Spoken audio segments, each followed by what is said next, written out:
पनवेल, नवी मुंबई, रायगड परिसरातील बातम्या पाहण्यासाठी आमच्या मी साक्षीदार या यूट्यूब चॅनलला सबस्क्राईब करा. खारघर हत्याकांडातील दुसऱ्या आरोपीला पोलिसांनी अटक केली.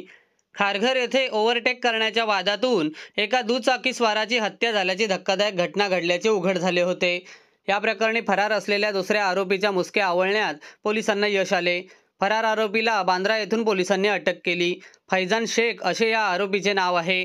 फैजान शेख आणि त्याचा मित्र रेहान शेख या दोघांनी मिळून खारघर शहरात काही कामानिमित्ताने आलेल्या शिवकुमार शर्मा यांना हेल्मेटने जबरी मारहाण करून त्यांची हत्या केली होती. हत्या करून दोन्ही आरोपी फरार झाले होते. या हत्याकांडानंतर याचे पडसाद खारघरमध्ये उमटले होते. खारघरमधील हिंदू संघटनांनी एकत्र येऊन आंदोलने केली. या आंदोलनानंतर या घटनेतील आरोपी रेहान शेख याला अटक करण्यात आली. मात्र दुसरा आरोपी अद्याप फरार होता. अखेर त्याला क्राईम ब्रँच युनिट 3च्या पोलीस पथकाने बांद्रा येथून अटक केली आहे. फैजान शेख या आरोपीला कोर्टात हजर केल्यानंतर न्यायालयाने आरोपीला 28 फेब्रुवारीपर्यंत पोलीस कोठडी सुनावली आहे. या प्रकरणी पोलीस अधिक तपास करत आहेत.